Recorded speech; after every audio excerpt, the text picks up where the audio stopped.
All right, hello Flight Sim community. This is Beetle Beast, and here we are in Flight Sim 2024, and in front of me, as you can probably tell, is the FlightFX Citation C-750, also known as the Citation 10. It is, for a very long time, probably one of my favorite business jets that has been created. It was an airplane that actually really caught my attention as a young student pilot. The first time I saw one on the ramp sitting at the Kansas City airport, and I noticed just how large and massive those engines were on such a small fuselage. It looked amazing and like an absolute hot rod.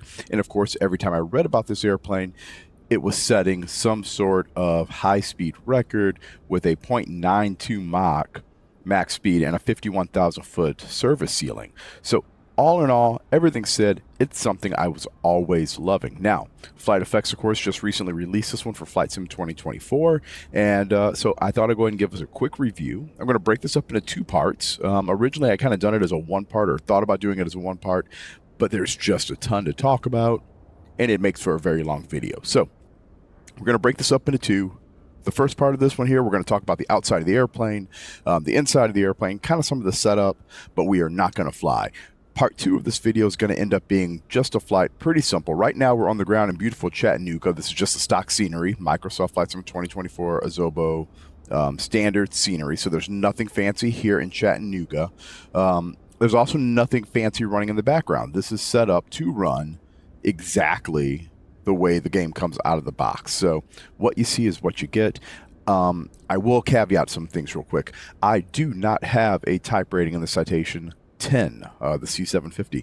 I also actually, oddly enough, I don't have a single type rating in a single Cessna business jet. I'm a failure in so many ways. What I can tell you is I do have some experience with the avionics suite that's in this one. It is very, very similar to the avionics in the first type rating that I ever received, which was the Embraer 145. And another cool thing about the Embraer and this airplane, they also share the same engine. So yes, you can have a 48,000 pound business or 48,000 pound airliner or a 29,000 pound business jet, and you can have the exact same engines work beautifully on both, except it makes this one so much faster. All right, so before I get too long in the tooth, let's go ahead and start talking about this airplane and the outside.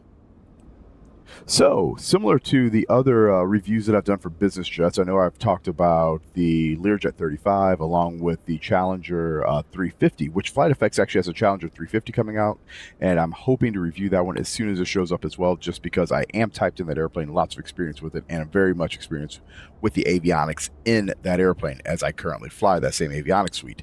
In this model airplane, I will say that the exterior models, very enjoyable to look at. It's very clean, really well detailed, and functionality, I think it's pretty decent without going too far over the top. As you guys probably remember, some of my other reviews, I look at the functionality. There are things that don't interest me when it comes to the way some of these things are built and laid out that I'm sure interest some people, but I just happen to kind of go, it seems kind of useless to me.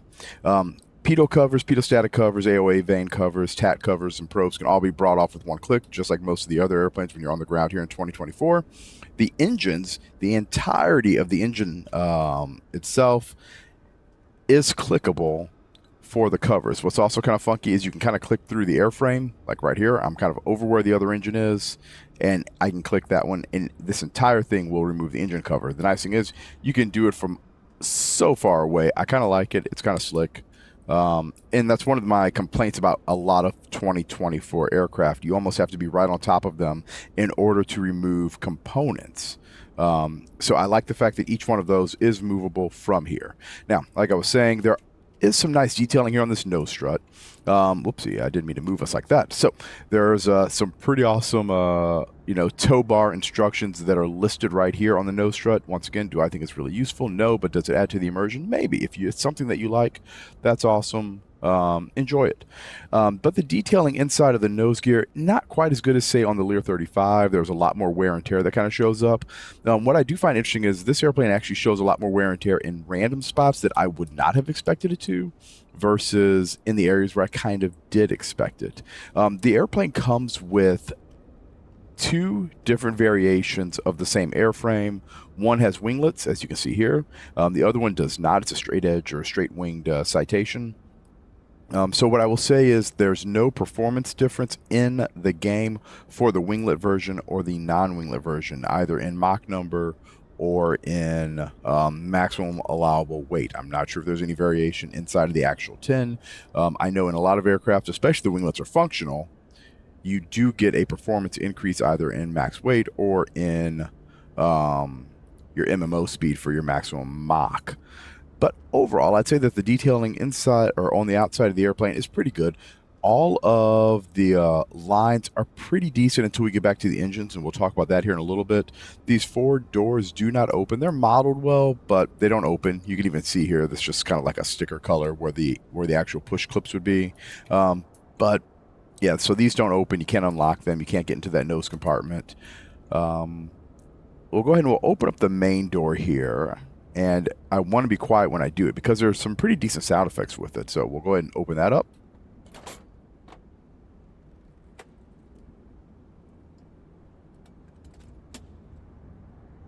So obviously, as the panels open up and fold down, you do get a sense of the mechanical motion and the mechanical nature of the door. I do quite enjoy that. I think it's really kind of nice and it's really kind of well done. I mentioned the livery. So there's two different versions of the airplane, but there's also 9 different liveries in each one. They are identical. I happen to pick this one. I think it looks pretty decent. There's a couple that are, 2 of them, one of them's just plain white, the other one's just plain gray. And then there's a lot of variations with some different colors. I believe one's blue with some stripes on it, one is white with some stripes on it. There's this one, there's another one that's red where the majority of the airplane's red. It's almost like an inverse of these colors with the red being on top. I think this one's kind of standard for what you'd see on a lot of business jets out there, and it might even be on the outlandish side for most business jets. But anyway, from outside of the airplane, you actually do not have a touch point that you can control to make this door come back up. So the only way to make it come up from where you're at here is to go into the airplane and click it. Because if I click this one right here, it's actually going to put us inside of the cabin, and that's not what I want to do. So when it comes to the detailing here, like I said, the rivets, the lights look pretty good. It looks like there might be some bleed over here, though, regarding this paint color on the outside.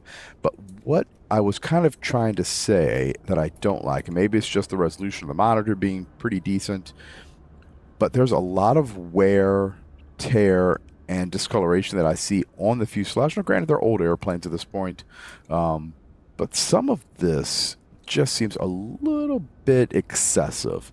And I'll show you a little bit more here when we get to the wing. So if we look here at this wing root, you can see right here the reflectivity inside for the fuselage on this leading edge of the wing, and that I quite like. It's very nice, highly polished. That's pretty normal. But if we look here also at the bottom where we're looking at the ground, you start getting this texturation that is of dirt and grime. Now, here's the thing. Dirt and grime does live on the bottom of airplane wings. That's where everything gets kicked up at. When you land on a runway that's kind of wet, stuff happens. But in order to achieve this type of sheen that you see on the front, these are normally polished leading edges. It's a hot wing design. And for most business jets, now I've seen some that are very opaque. Normally, ones that are opaque are airline aircraft, in which case the wings don't get polished. I've seen them get so milky that you cannot see any type of reflectivity in them at all. But most business jets are taken care of at a pretty high standard. So in order to even achieve this level of shine on the top, I would expect some of that to show up on the bottom. Now, it's possible that that was done for performance, so that you're not, just eating up the performance, trying to do all the reflection of ground and stuff like that. But I mean, you can see some reflectivity of the tire, etc., inside of here, and it's really, really done well. So I think that the performance isn't the reason, and it's just instead the way they chose to texture it. And you said you can see it even as you move in here further with just pieces of kind of dirt and debris underneath the wing. We're going to see something kind of similar when we look at the landing gear. So if we come down here to this main landing gear, once again, you have some nice notes. You've got the jacking instructions here. Something I did notice, of course, you don't have part numbers and serial numbers written there. Doesn't really matter. Don't really care. But the fact that the note's there, you'd assume that they would have put a serial number of some sort. But looking here at the tires, you can see the little bit of mud and wear. You can see the mud that shows up here on the brake calipers. Can't really see any wear on the disc, obviously, but along the strut, the calipers, etc. Some of that stuff would have been expected to be cleaned off. The same's true over here for the outside of the wheel hub. Most business jet pilots clean that stuff off so that they look pretty when the boss arrives. At least this side and that side. The side that faces the door. That's the side that everyone can see. Okay, so moving to the back of the airplane, none of these panels on this side are openable with the exception of the baggage door. But what's curious about the baggage door is you can kind of get an idea as to where it's at right there. But if you notice with any of these other panels, you can get a very clear delineation between the panel of the airplane, where the inset screws are at, and where the door is at. On the baggage door, you can get it when you're that close. Granted, you can see the hexagonal pattern of the door edge. Don't really care. I understand how modeling happens inside of an airplane or inside of a sim. However, from here, it would be a little bit more visible than that. It doesn't seal quite that smoothly. Let's go ahead and open it up. We should be able to hear some sounds again. Really, actually, there was about no sounds. But it's one click to open it up. It's one click to close it. You cannot climb up the ladder to get inside of it. That's as far as you go. But if you look at it, the inside looks decent. I don't believe anything shows up back here if we load the airplane with bags. At least I don't believe it does. I know that we can check that when we're inside, and maybe we'll do that before I do part 2 here and we go flying. The other part that I've kind of talked about here already are some of the textures here on the rear of the engine, right at the thrust reversers. You can kind of notice how the mesh kind of gets a little bit bent almost right through here, and then there's some overlap where things just aren't very clean. Once again, I'm going to say this very out loud. I'm kind of nitpicking. I love this thing to fly. So if you don't get to part 2, I really enjoy this airplane. But if there were things that I was kind of looking at, and if I'm just being fair for everything else that I've ever seen on any of the other airplanes that I've looked at, that does bother me just a little bit. But I mean, overall, the outside of the airplane I think is good. And it looks, there's more attention to detail, I think, on this one than there was in the Challenger 350 that we could all argue should never have even been released.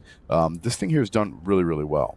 Clicking in the middle of the baggage door will close it up, throws the ladder up, and closes the door. Like I said, apparently there's no sound effects on it.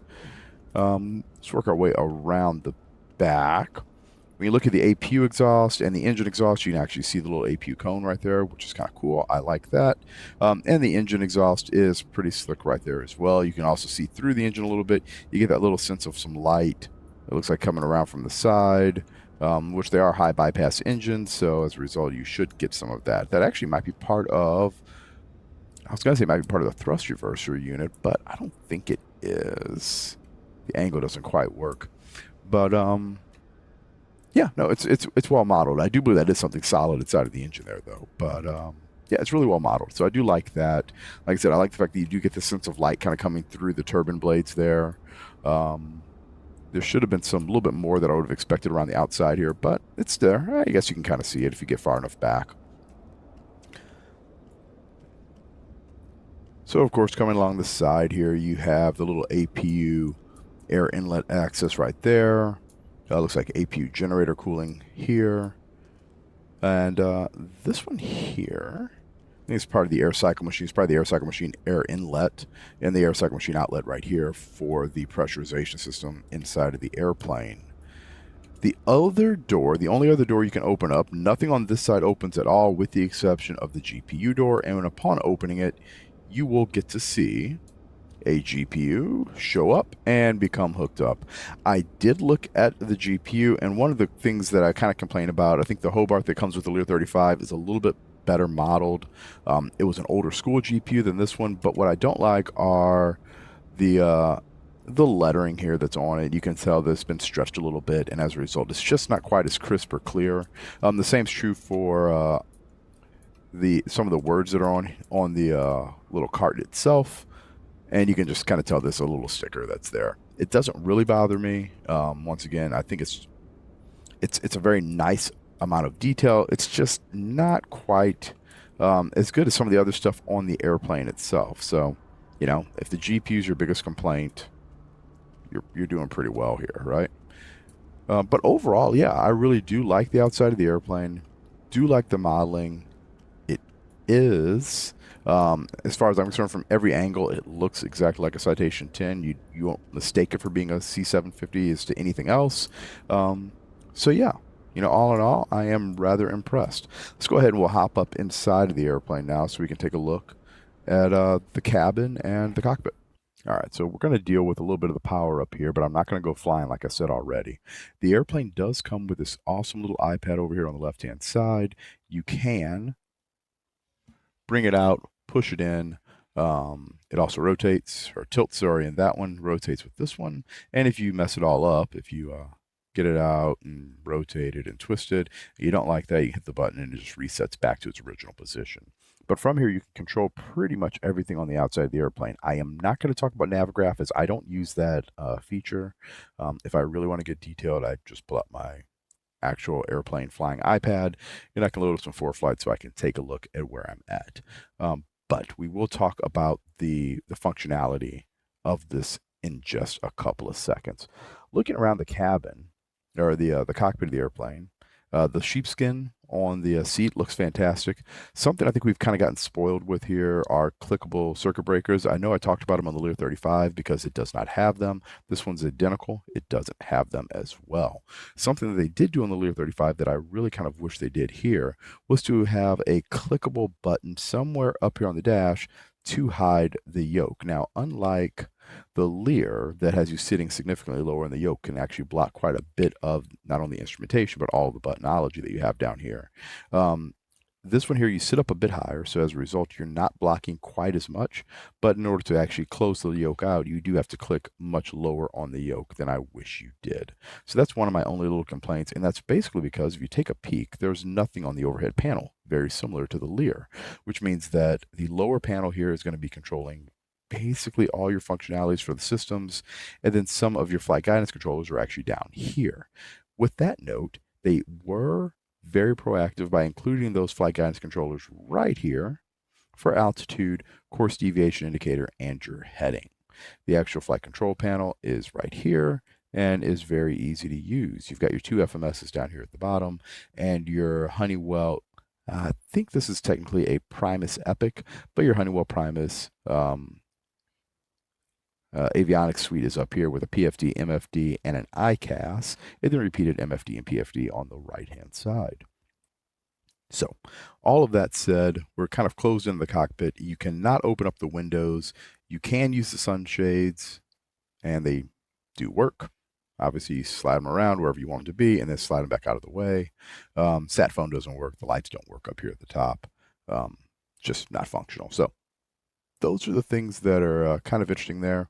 Let's go ahead and open up the back, and let's walk to the back of the airplane, and we'll work our way back forward to the cockpit. All right, so here we are in the furthest part of the airplane. This is the lavatory for the airplane. It is a closable door. You do have a lav here that you could not do anything with. It is not belted or anything else, so I'm assuming that there could have been a seat there, but there's nothing on it. There's also no functionality here for the lav sink. There's also no mirror. Kind of wish that existed, but it doesn't. And then, of course, the drawers here, nothing does anything in the back for the lav. So the lav was a little disappointing as there's nothing to do. But once again, as I've already said, I never come in the back of these things when I'm flying because that's just not the way I typically sim. I know that some people do, and if that's your thing, you can walk all the way to the back of the airplane. Tray tables open up just like they do in every other flight sim business jet that I've seen. Easy to click and close. They're very noisy. Almost seem like they need a little bit of oil, but I do like them. They work pretty well. The little air show monitors here that are installed do not turn on while you're flying, so they don't work. That's basically the only functionality that you get back here. I don't even believe the lights come on at any of the seating stations. You can control the shades. However, I will say that controlling the shades is all done from the front. It's not done from any of the seated positions here either. Moving forward towards the galley of the airplane, we will, first we'll turn left here and we'll close the door up. So the button they use to close the door is this little touch point right here on the handle. So with a little click,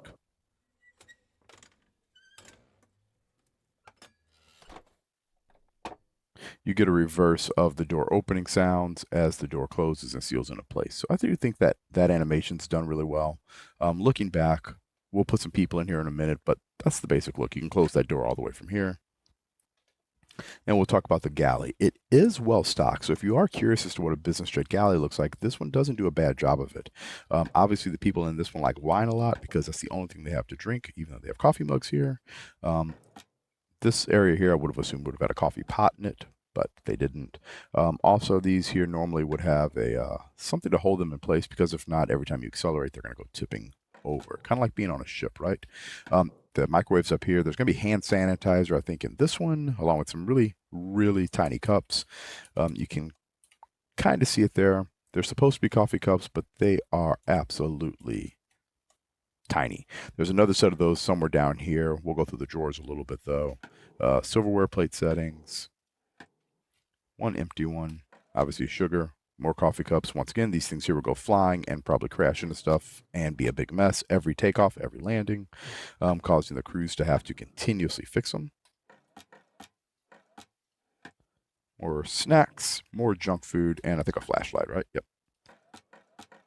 But each one slides in, makes cool noises. I do like them. I think they work pretty well. Also, this air show that you see right here does not work. And as you notice from my little clip, there is the other cockpit doors closing for privacy. I do like the fact that the way the animation works, if you notice right here at the top, they do drop down and they don't simply slide back out of the way. And that is accurate for most aircraft rounded cockpits because they can't flow in straight away because the floor is, of course, dropped and then the ceiling is turning. So they don't just slide back, they have to slide and fall down. And that's about it in the back. So let's go to the front. We'll turn some people on so we can see them. We'll talk through the interface and get the airplane kind of powered up. And I think that's going to be enough to end part one. All right, so here we are back in the cockpit. We're going to start over here on the left-hand side, working through this FMS. Sorry, not FMS, sorry. All right, so here we are. We're back in the cockpit. We're going to start over here on the left-hand side, working through their included iPad, just so we can kind of talk about some of the systems. As I said already, Navigraph is something that you have the capability to include. I don't use it, but if you do, you have the ability to bring your charts right in here. They do include a map, but what I will say is if you are using this map for your navigation, you'll probably be a little bit disappointed. I will say you have the ability to bring up your typical what would I say here? Sorry, your typical EFB from Flight Sim 2024, and you can use that in lieu of trying to use this chart. As you can notice on this one, it is basically, let's see if I can rotate it back around here a little bit, and we'll twist it just a tad. This is pretty much a automotive chart. It's a navigational chart used for roads. You have all the roads, you have the highways, you have the towns labeled, but it doesn't give you the type of information that you need for aircraft navigation. There's also a very nice little article down here at the bottom. I'm not going to click it because if I do, it opens up and then it stays open on the screen for quite a while. But it talks about the creator of this chart, and it shows kind of this being a worldwide effort. You note the little Ukrainian flag, and the person who created this was Ukrainian or is a Ukrainian, and it kind of goes through some of the things that's been going on in Ukraine for the last few years during the war. And so if you want to take a chance to read that, it's right there, and it gives you information on the map creator overall. So going back to the main menu here from the map, we can get to the weights. I really love this interface here. So of course, it has the ability to do an import from SimBrief right there. So if you actually have a flight sim brief that you're trying to bring in, you can just bring that right in, load it in, and it will update all of your weather, all of your operational capacities and stuff like that for the airplane. Should be really slick. What's really cool here is you can make quick changes on the fly for the load of the airplane simply by clicking a button and then clicking apply. And it will change the weight of the airplane. If we go from 25% like so, and I suddenly click it up to 100%, you can see the airplane as it resettles with all the extra weight that's on the airframe. So I think that's pretty slick. I like it. Nice, easy to use. Other things that are cool, you can change, of course, the weight of the pilot seat. You can change the luggage that you're going to have in the back.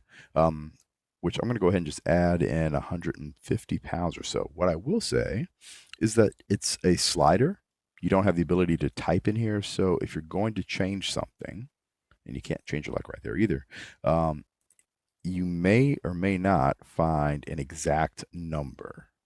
So if you're trying to get 150 pounds in the back, well, you're going to get something kind of close to that, right? So that's something that I wanted to kind of mention. You can see the seating configuration listed right here. Everything that has something in it is listed in green. So if we bring those weight out, the baggage compartment suddenly shows up as being nothing, nil, empty. And we're going to go to the back here in a second. Before we actually launch out of this thing, I want to see if they show any bags show up in the back. When I do bring in the people, we can bring a person in here, click them at 175 pounds. You can bring a person in here. I don't think 0 will work, no, but I can put 220 in there if I wanted. And you can also, of course, put in any weight that tickles your fancy. So we'll have let's make a 77-pound person. I don't think it's going to change into a kid, but we'll take a look. We'll apply all of that. Now we have some people inside of the airplane. That's your weight and balance. Let's take a look in the back. We'll see our people sitting there. There is an ability to actually turn them off. And like I said, I knew it wasn't going to make them any different because every time I load them in, this guy's always here. She's always there. He's always there. The people who are in these seats are set up always for these seats. They don't change. But what I will say is they're very nicely modeled. I like the fact their heads move. If you have two of them sitting across from each other, it almost looks like they're having a conversation sometimes. It's, well, you can say it's kind of creepy, but it's fine. And it actually works pretty well. And I personally think, she looks kind of creepy. It's better than some of the other airplanes that I've seen. So I really do quite like the way that's set up. All right. And like I said, the user interface here is really, really good. Let's hop outside real quick. And open up this back door.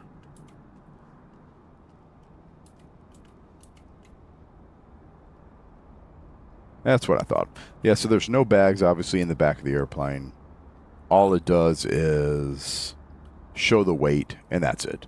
Back inside. Okay, so that takes care of the weight and balance page here. Like I said, it works pretty well. Ground service, you have the ability to put on and take off any of the items on the airplane. You can open up the doors, and then the door will show up red. The same is true for the luggage door. You can add the instrument covers. They're going to show up as red as well. Engine covers are the same thing. And as you can tell, the GPU is currently hooked up. You can remove the chocks. You can close the doors, which is pretty standard for most of the jets that I've seen, but I do like the way it works. It's pretty easy to use. And then we have the configuration setup. We're going to talk a little bit more about this once we go flying, but we will go over it some. This throttle cue here is actually going to be shown up on the iCast. It's not a big deal, but I can talk about it a little bit later. It just gives us an indication as to where you're actually setting your throttles. You can turn it on and off. IRS alignment speed, you can change it from instant to fast to real. Real will take you a little while to get everything aligned, just like it is in real life. Fast makes it almost instantaneous, and instant, of course, is very, very quick. You click the button, everything's there, you're done. The amount of time it takes to actually align one of these, especially if you're using real, should change once you get closer towards the pole. So the further north or the further south you are, the harder it can be for the IRSs to actually give an accurate estimate as to what your aircraft is doing. So as a result of that, it can kind of take a little bit longer for those initial alignment phases. Other things that are of course true, if you have it set to real, I probably wouldn't move the airplane. I don't know if that's been captured inside of the sim, but moving it will essentially screw it up, make it take forever. You'll have to restart it and re-enable the process. So it can take a ton of time. You can bring the people on and off here. You can do a pause at the top of the descent. So if you're away from your keyboard, it will start doing that, which is awesome. Just gives you the ability to not be around. Which is really cool. We will use the active noise reduction at some point. It works really well. There's no sound in here right now. Even with the main cabin door open, you can hear the door open, but there's no sound from the outside when you're inside with the door open. That's something that I kind of didn't like, and I can say that specifically in some of the smaller aircraft that I fly. The Beach Bonanza, I have a VTOL, the V35 Bonanza, which I did a review for before. It's done so well that even when you open up the little window, you get the additional sound from the engine, or if everything's shut off, you can hear the wind noise outside. You can hear other airplanes on the or on the ramp, and that wasn't captured here. So that was something that I thought they probably could have grabbed. Once again, this is V1 of this airplane, so this, for all I know, they can make a ton of changes and updates, and truthfully, it's really well usable right now. auto throttles. If we engage it, we get this additional controller panel here where we can set up the auto throttles to work via the manual mode or the flight management system speed. And it just basically engages or disengages the auto throttle, along with the ability to have it release upon throttle input when you start moving your stick. I will also say, so here with the screen style, some of these later model C750s came with LCD screens, and you can toggle between LCD and CRT. It does change the display. It changes the way it looks. I will show that to you once we get everything powered up. So state of the airplane, you can change everything. It's kind of cool. If you go from anything, actually, if I just click cold and dark, it will probably make a lot of clicking noises. There we go. Things changed. Not sure everything that changed, but things did change. But it makes a big click. Suddenly things are in different positions. We'll see what I forget to move later, but we'll go through the startup procedure here in a second. You can change your units. That's pretty self-explanatory. There is this cool calibration. It looks like they have actually it erased my calibration. Don't know why. Maybe it's because I had done an update or something else did.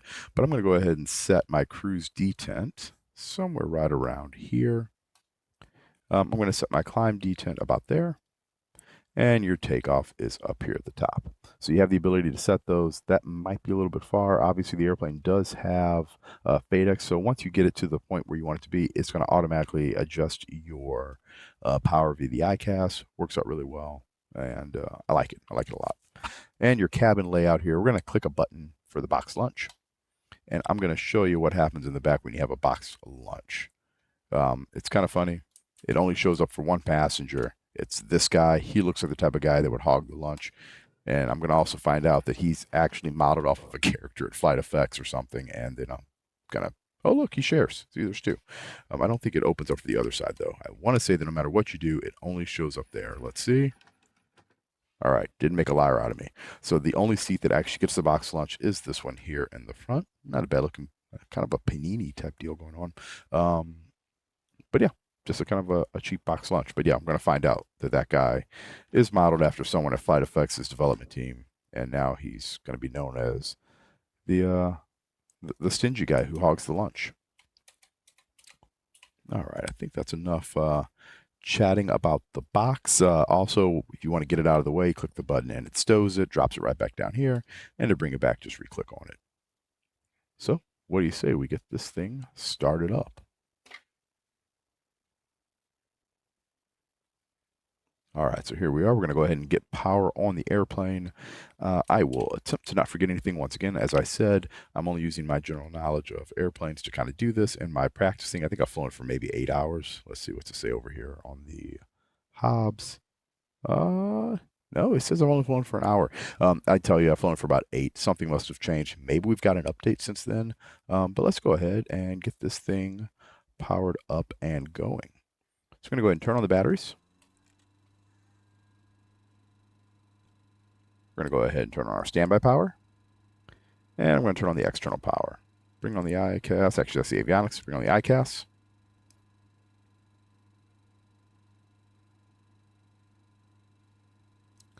And I'm going to align on both of my IRSs. So something, we're going to start on the left-hand side and kind of work our way across.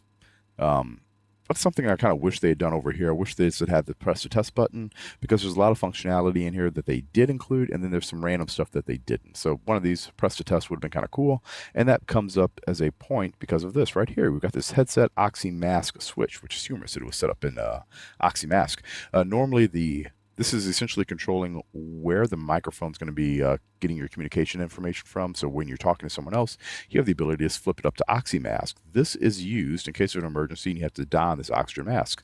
The only reason you would ever have this switch really selectable is so that you could go into that emergency mode and select your mask and then talk with the mask on. But because you don't have the functionality to even test the mask nor put it on, I don't know why the switch was even included for us to use. But like I said, I like the fact that it's there. I just wish as a result you could also interact with the mask itself, and you could interact with the self-test on the oxygen mask.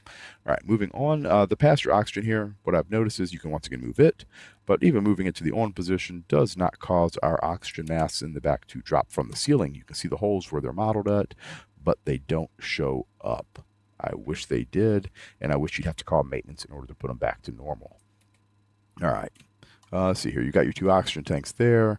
Moving over to this area, this is your dimmer for your PFD, MFD. Got that and that. Systems generator test. It would put a bunch of X's over here on our PFD, which isn't currently on. IRS reversion, that's going to a backup mode of the IRS, etc. Once again, not particularly important. Audio control panel here works pretty well. I will say, so you can click a button to hear what's going on the other comm, but when you do so, it automatically, let's see here if I can get this to stay in. I want that out. It appears to allow me. Now, if I can only remember which one I have going. Okay, so it looks as though I'm working on COM 1 right now. If I click COM 2, it popped out. I'm almost 100% certain that it pops in when you're using COM 2 on these. That should be out for listening to the other side. But it appears to be a little bit backwards or a little bit confusing. Something doesn't seem quite right on that one. So that's kind of an annoyance of mine. I've noticed that when I was trying to listen to COM 2 to see what the weather was doing in a certain place, that the functionality of this wasn't working with the way I remember these audio control panels working in these Honeywell aircraft. So that's just the way that goes. You've got the controller here for your PFD. You'll be able to change things like the weather, the TCAS, etc. It works pretty well. And you've got bearing pointers up here. They also work pretty well. This is how you will switch your nav sources over. Not going to worry about that right now. We might see it in flight. Let's go ahead and get some power going and actually start this thing up. So if I wanted to, I guess I could bring on the regular avionics as well. And let's go ahead and get this IRS aligned. So if I come over here and we do a position initialization. So when you first log in on your FMS, this is going to be the screen that you see. It's going to give you the date. It's going to give you your effective databases, your effective time, what it is right now, what database you actually have loaded, and like I said, the effective date of the databases in the navigational system. So you've got all that information there. This button doesn't work. You got to hit pause init. It's going to give a location, and then it's going to update that location. This is normally wherever the airplane was parked last when you powered it off. If they moved it into the hangar, if they moved it somewhere else, if you've relocated yourself, it's going to be different than what this one here is. So when you click load GPS data, notice how quickly all that showed up. Come down here, nav is ready. We can bring both of those into nav. So your IRS is aligned. You've got your attitude and heading information immediately. Bada boom, bada bing. That's how quickly it gets done if you're in the fast alignment. I have no idea if instantaneous means you don't have to align it at all, but it works pretty good. I will load up a flight plan later. We'll do that when when I do the actual flight video. We'll talk about that a little bit more. But let's go ahead and bring on that throttle cue real quick, just to make sure that you can see it. I think I saw it there already. Config. Throttle cues, yeah, it's already on. So all the throttle cue. All right, so now I've got it off. We should see these little marks up here showing where the throttle was supposed to be set at. It didn't show up, but I see where it is. It's just at 0 right now. You can see it pop up right there on the inside. It's this little blue diamond, and that's it. That's your throttle cue. We talked about it earlier, so I thought I'd just go ahead and mention it. I'll enable the auto throttles. We might use those later. We'll see. And yeah, let's go ahead and we'll get this thing started real quick. So coming across the panel, we'll have to find out if I screw anything else up over here, but I'm going to go with the master on for my APU. You can do the APU push to test, which memory serves right, shouldn't work with it off. So on, push to test. APU start's going to come up to normal and start. Now you got your APU RPMs coming up, APU EGT, and then the DC volts from the APU. And I'll wait to get that up, and then we should get an APU ready light over here.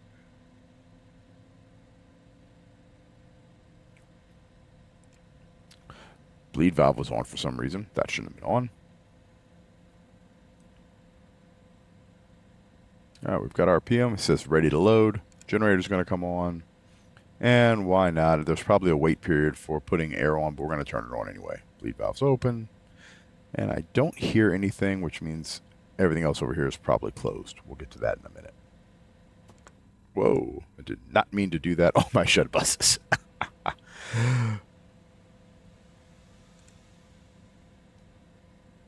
All right, so here we are. Now we've anchored everything again. Let's go back to a line. Load that back up. That's how quickly you can anchor all of your systems. All right, so working our way across, your emergency light's going to go to the armed position, not the on position. Let's see, crossfeed, this is for your fuel.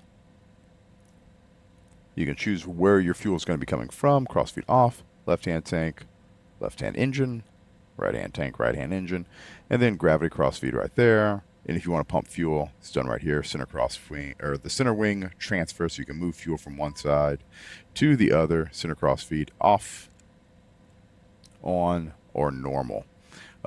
Shed buses right here. You can essentially separate the shed, the items if you wanted to put it into emergency or override depending on what your system is set up as. It's designed to essentially remove electrical loads in the instance that you had a generator failure or a multi-generator failure. Just gives you a way to restore electrical loads to systems without the logic being put in place. DC power is good. Externals on. We got all the instrumentation on here for the avionics. Fuel boosts are in the normal position. These are engine starts. These are our FADEC resets. Ignitions are in normal, not in off. Standby power is on. Also note, you need to have this standby power on in order to get these AHRs or IRSs to align. So you've been warned. A little bit of functionality here on the FMS. Like I said, we'll talk about that. I'll load something up a little bit later, but for the most part, it's pretty decent. Your performance initialization is there. It works. You can put in your number of passengers. You can put in your weights. And unlike some of the other airplanes, specifically that Challenger 350, this one here actually works pretty well. You can also get your takeoff information once you put in your data for your performance, and it works pretty well. So all in all, I'm pretty happy with that. There's a couple of things that don't work very well inside of the FMS. We'll talk about that as we get a little closer when we actually start flying it. But for the most part, I'm pretty happy with it. The RMU are the RTUs, radio tuning units here. There's also some functionality that's kind of lacking there. We should be able to switch these, which we can, from standby to TARA to TA only mode. That's cool. So TARA, of course, is a TCAS mode in which you get traffic advisories and resolution advisories. For the TA, I like the fact that you can do that. You cannot change your range, which you should be able to dial. You can change where you're seeing from above to below, which changes essentially if you're looking up, down, or in the normal mode for the TCAS. You can move it yourself. If you want to really see what's going on above you before takeoff, you can do above, and that way you can see where you're climbing at. And it shows you aircraft that are, oh gosh, I think of about 8,300 feet or something in that range above you, all the way to like 2,700 feet below you. So it gives you your altitude below, all the way through your altitude for another 8,000 feet. If you're in normal, you're only going to get those people who are about 2,700 feet above you to 2,700 feet below you. And if not, they drop off with the TCAS. You won't see them at all. So just so you know, that's what that is. But it does work for the tuning. You can switch sides and do cross tuning. So you go Stacom 2, you can see how it goes in that magenta color.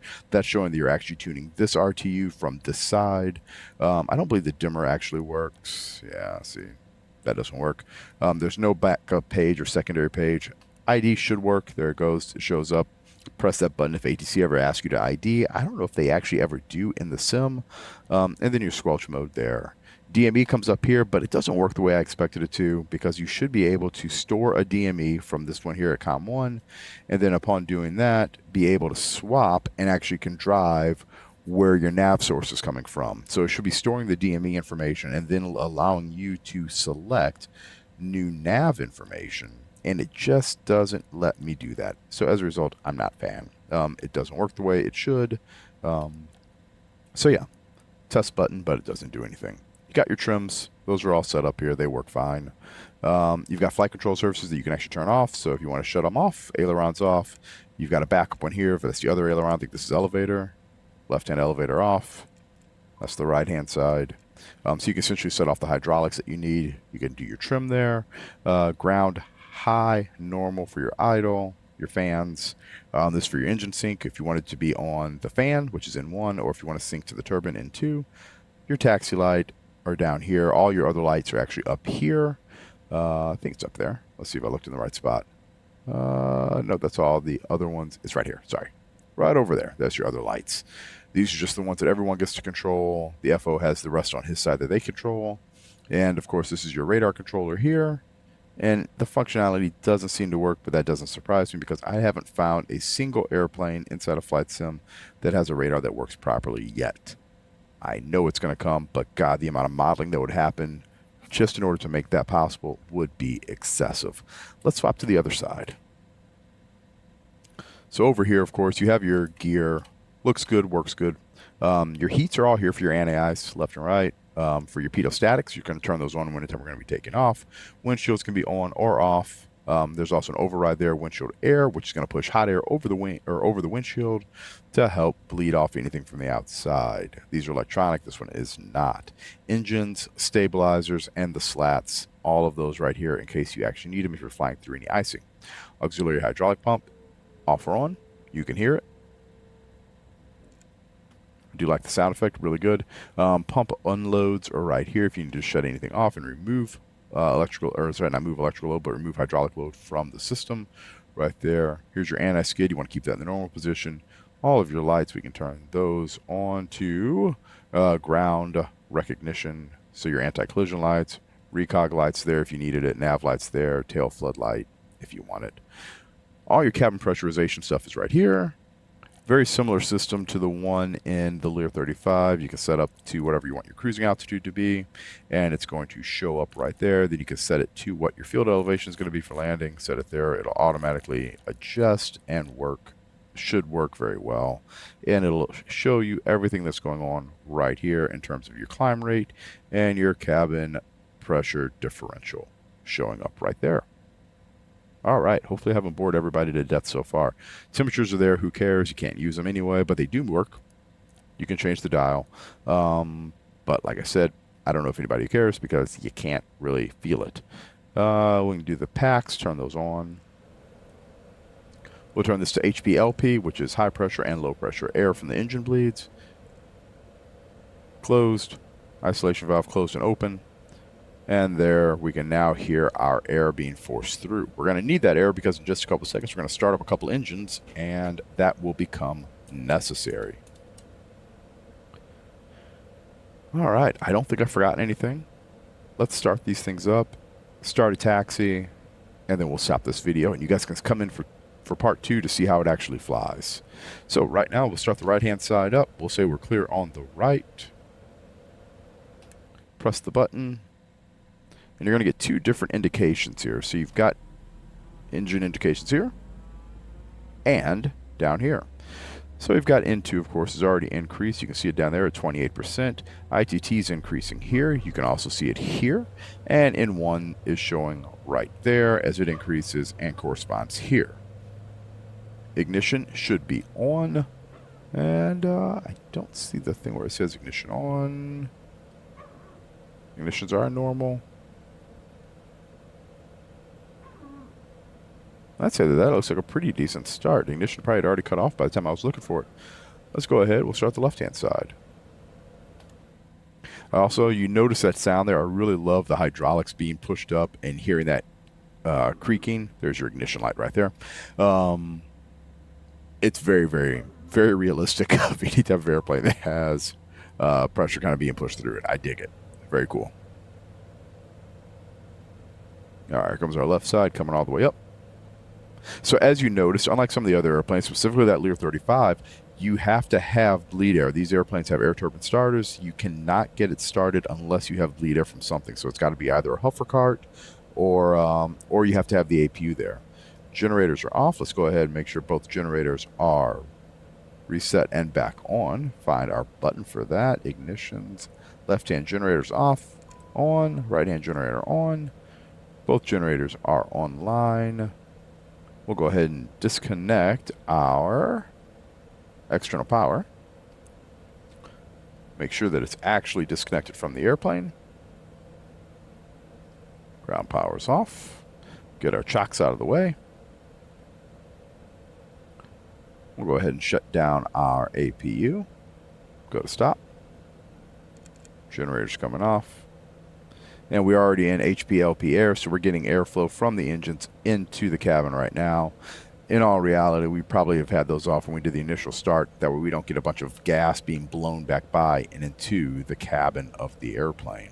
When I say gas, I'm talking about engine exhaust because it does show up in the bleeds and it gets really stinky when you see oil and stuff come through. All right, hop into the outside. Go ahead and drop our flaps and slats. You see those leading edge slats come down with the flaps on the move as well. That should be 15 degrees, which is what I'm going to use for takeoff. Like I said, I'll put in performance data some other time, but you will get to see that. Brakes are off. They made the parking very tight. We'll see if we can make the turn or not.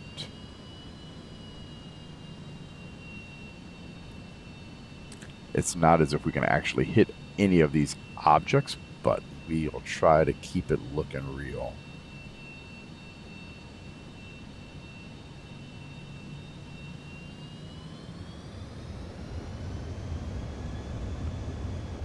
So I would say the ground handling on this airplane is really pretty nice.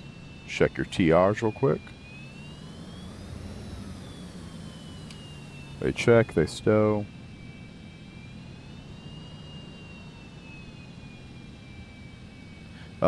I think the ground handling's really pretty smooth. Let's take a look. I want to see if that tiller moves. There it is. Okay, so the tiller does move with our pedals the way you would kind of expect it. It's actually going to be what leads you around as you go. But anyway, that's basic gist of what we're going to do here. Like I said, when we get to the end, what I'll plan to do, we'll stop down at the end of the runway. I will go through the entire process to talk you guys through setting up the FMS in this thing. Basic flight plan, going to move from Chattanooga over to Nashville and do the arrival at Nashville. We'll try to get up to an altitude in the flight level so that you guys can see it go fast for a minute. We'll do a deep dive descent back into Nashville. Should be a pretty short flight, but once again, it just makes this video incredibly long. So hopefully you guys like it. Part 2 will be coming up here in a few days. So thanks for watching. And until then, happy simming. Hope you guys are liking the airplane and can't wait to take you guys flying.